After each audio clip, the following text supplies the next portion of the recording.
बहुत समय पहले की बात है। रामपुर नाम का एक छोटा सा गांव था। वहाँ सभी लोग खुशी खुशी रहा करते थे।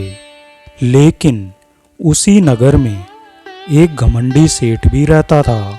उसके पास जितने पैसे थे उतना ही वो कंजूस भी था। वो अपने खेतों में किसानों से बहुत मेहनत करवाता था और मजदूरी के नाम पर उन्हें थोड़े से ही पैसे देता था। लेकिन वहाँ के किसानों के पास और कोई चारा भी नहीं था, जिसके कारण वे लोग उसके खेतों में चुपचाप काम किया करते थे और कोई भी उस सेठ के खिलाफ आवाज नहीं उठाता था।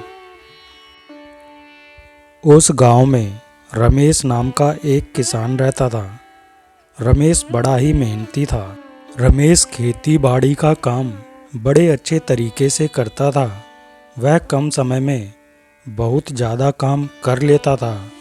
कम खेती होने के कारण रमेश कभी कभी सेठ जी के खेतों में भी काम करता था। सेठ जी के खेतों में काम करने से उसे पैसे मिलते थे। सेठ जी के खेतों में काम करने के साथ साथ वह हर दिन अपने खेतों की भी देखभाल किया करता था। अपने इन खेतों की फसल से उसके परिवार का पालन पोषण होता था। रमेश उस गांव में अपनी पत्नी और बेटी के साथ रहता था। रमेश अपने परिवार के साथ एक खुशहाल जीवन जी रहा था।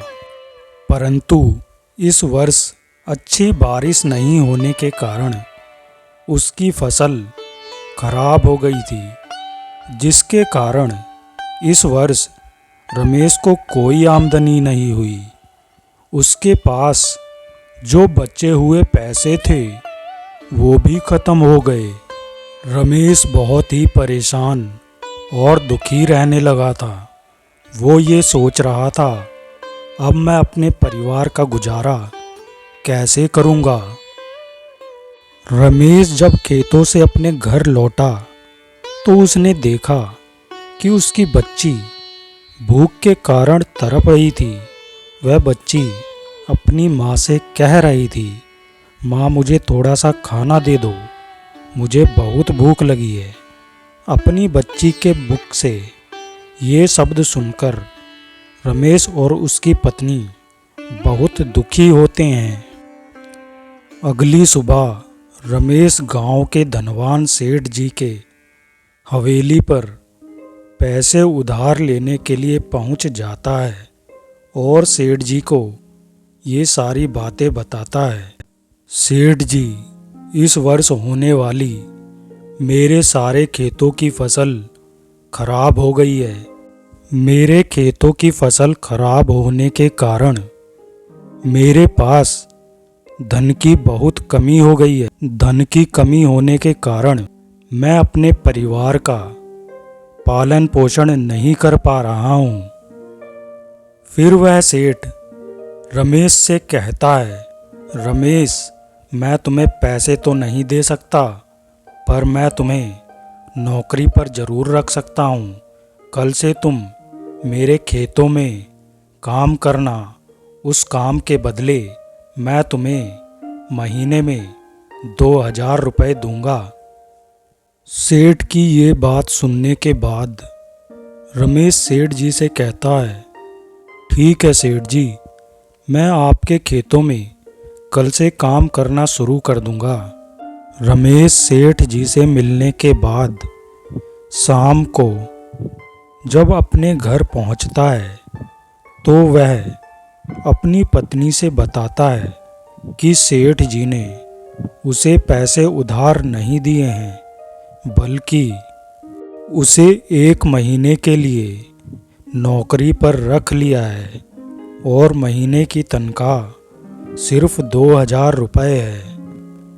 उसके बाद रमेश की पत्नी उसे बताते हुए कहती है कि मैंने पिछले कुछ महीनों से अपनी गुल्लक में पैसे जमा किए थे। उन पैसों से हमारे 1 महीने का खर्च निकल जाएगा। उसके बाद रमेश अगले दिन से सेठ जी के खेतों पे काम करना शुरू कर देता है। रमेश सेठ जी के खेतों में मेहनत और ईमानदारी से काम करता है। धीरे धीरे समय बीतता है और एक महीना गुजर जाता है। पिछले महीने में रमेश ने बहुत ही मेहनत से काम किया। उसने 4 महीनों का काम सिर्फ 2 महीनों में ही कर दिया। रमेश का ये काम देखकर सेठ जी बहुत प्रसन्न होते हैं और मन ही मन सोचते हैं, रमेश ने तो 4 महीने का काम सिर्फ 2 महीनों में ही कर दिया। मैं उसको 1 महीने के पैसे देकर उसे अब नौकरी से निकाल देता हूँ। मेरे खेतों का काम तो पूरा ही हो गया है। रमेश, अब तुम्हारी हमारे खेतों में काम करने की कोई ज़रूरत नहीं है, क्योंकि वहाँ पर कोई काम नहीं बचा है। रमेश, मैं तुम्हें पिछले 1 महीने का वेतन दे रहा हूँ और कल से तुम यहाँ काम पर मत आना। रमेश सेठ जी से कहता है, सेठ जी, आपने मुझे पिछले 1 महीने का वेतन तो दे दिया, परंतु मुझे नौकरी से मत निकालिए, क्योंकि मैं अपने घर का खर्च अगले महीने तक नहीं चला पाऊँगा। तुम्हारे घर का खर्च चले या नहीं, मुझे इससे क्या मतलब। तुम यहाँ से चले जाओ, यहाँ पर कोई काम नहीं है, और वापस यहाँ पर मत आना। उसके बाद रमेश वहाँ से चला जाता है और अपनी पत्नी को बताते हुए कहता है, सेठ जी ने मुझे 1 महीने की तनख्वाह देकर नौकरी से निकाल दिया है। इस महीने का खर्च तो इस तनख्वाह से चल जाएगा, लेकिन अगले महीने का खर्च कैसे चलेगा। मैं सेठ जी से दोबारा से नौकरी के लिए विनती करूँगा, फिर वो मुझे शायद काम पर रख लें। रमेश की पत्नी कहती है कि कल सुबह तुम सेठ जी की हवेली पर पहुंच जाना और दोबारा से नौकरी के लिए विनती करना। अगली सुबह रमेश सेठ जी से मिलने के लिए हवेली की ओर चल देता है। थोड़ी ही देर में रमेश सेठ जी की हवेली पर पहुंच जाता है और उनसे दोबारा नौकरी पाने के लिए विनती करता है। सेठ जी रमेश से कहते हैं, तुम दोबारा कैसे आ गए? तुम्हें मना किया था, तुम क्यों आ गए यहाँ पर? यहाँ पर तुम्हारे लिए कोई काम नहीं है। चले जाओ यहाँ से, दोबारा मत आना, नहीं तो थप्पड़ खा जाओगे। सेठ जी रमेश को गुस्से में आकर अपनी हवेली से उसे बाहर निकाल देते हैं। उसके बाद रमेश दुखी होकर वहाँ से चला जाता है। रास्ते में उसे सेठ जी के खेतों में कुछ गुंडे दिखाई देते हैं। वो गुंडे सेठ जी की फसल को बर्बाद करना चाहते थे। रमेश उन्हें देख लेता है। रमेश और उन गुंडों के बीच काफ़ी बहसबाजी हो जाती है और लड़ाई होने लगती है। रमेश सेठ जी की फसल को बर्बाद होने से बचाने के लिए उनसे लड़ने लगता है। रमेश सेठ जी की फसल को बचाने के लिए उन गुंडों से बहादुरी से लड़ता है। कुछ देर लड़ाई होने के बाद वो गुंडे घायल होकर लेट जाते हैं और सेठ जी की फसल बर्बाद होने से बच जाती है। सेठ जी के खेतों पर हुई इस घटना का जिक्र रमेश के गांव के रहने वाला एक व्यक्ति सेठ जी की हवेली पर जाकर उन्हें बताता है कि रमेश ने उनके खेतों को बर्बाद होने से कैसे बचाया।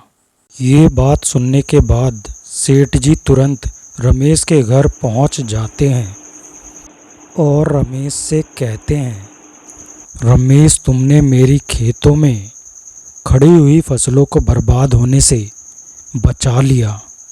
मेरे खेतों को बचाकर तुमने अपनी बहादुरी का परिचय दिया है। मैंने तुम्हारे साथ जो बुरा बर्ताव किया उसके लिए मैं क्षमा मांगता हूँ। मुझे तुम्हारे साथ ऐसा बर्ताव नहीं करना चाहिए था। कल से तुम मेरे खेतों में आकर काम कर सकते हो। सेठ जी की ये बातें सुनने के बाद रमेश बहुत खुश होता है और सेठ जी से कहता है, जी सेठ जी, मैं कल से काम पे आना शुरू कर दूंगा। रमेश रोज की तरह सेठ जी के खेतों में काम करना शुरू कर देता है। सेठ जी के खेतों में फसल अच्छी होने पर सेठ जी रमेश को उचित इनाम देते हैं और रमेश की मासिक आय भी सेठ जी बढ़ा देते हैं। अब रमेश पहले की तरह खुशहाल जीवन जीने लगता है।